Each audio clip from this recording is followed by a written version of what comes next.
irú àwọn pákó èwo wá lélẹ̀ báyìí ṣe bẹ́ẹ̀ rí báyìí ṣe bẹ́ẹ̀ rí bàbá Kúbúrà ṣe rí nǹkan tí bàbá Kúbúrà rán wá síbí ṣé irú pákó tí èèyàn fẹ́ fi kan kinní lélẹ́yìn sí àbí irú àwọn pákó òsì. Adisa. Máa.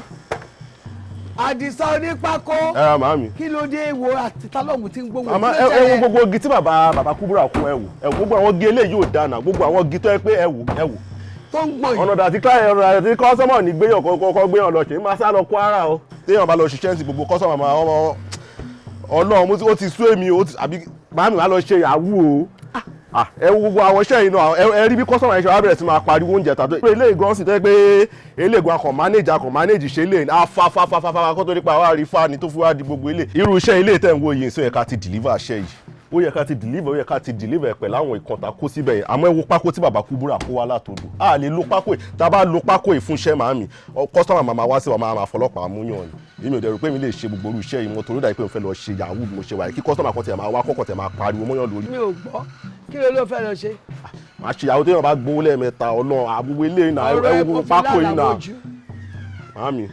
ọ̀rọ̀ ẹ mo fi lálàmójú. Àlàkẹ́.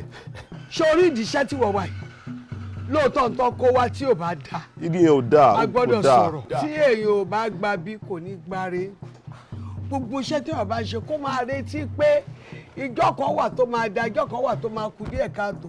wọ́n nídìí iṣẹ́ yìí wàá lù mẹ́. nínú gbogbo iṣẹ́ gbogbo àwọn igi burúkú tó ń kó wáyé. bẹ́ẹ̀ ni mo sọ lèyàn ti máa là. nítorí pé a máa pe àwọn tó ní kó máa supply igi.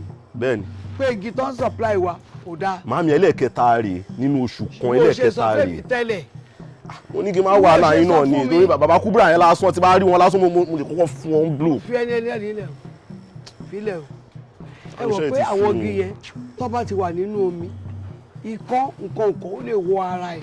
irú igi eléyìí nsìn tẹ́ bá fi ṣiṣẹ́ bí ẹ̀mẹ́ta tẹ́ bá fi ṣiṣẹ́ nsìn kọ́ bá gbèdé ilé client fún wọn rẹ̀ tí máa ká ni wọ́n máa ká ní àlè lóru igi màá ní. ìdá ti gbọ́ wọ́n bá wa wá igi tó dáa iṣẹ́ ìní kò dojú kọ mo ń sọ fún ẹ o mo ń sọ fún ẹ o iṣẹ́ ìní kò dojú kọ o ó ti sú mi mi tí ẹ mọ̀ kó iṣẹ́ ìní kò lè fi la o frustration nu iṣẹ́ yìí ti pọ̀ jù màámi frustration yìí ti pọ̀ jù. sọ pé mo fẹ́ ní kó lọ yunifásitì ó yá lọ́ọ̀yà dókítà kínní kan wọ́n ní kí n má jẹ́ òṣè wọ́n ní iṣẹ́ yìí ló lè ṣe là ó gbọ́ iṣẹ́ yìí ló lè ṣe là nígbà tó bá pọ̀ àwọn kápẹ́ńtà ó ti sún mo kàn fẹ́ máa sunkún lọ́jọ́ yẹn wọ́n á dárúkọ ẹ níbi tó dáa ṣùgbọ́n kàn yà dárúkọ mi o torí gbogbo iṣẹ́ yìí ti sú mi o Adisa Onipako má bínú wọ́n má bínú àṣeyè àṣelà àṣeyege ló máa ṣe.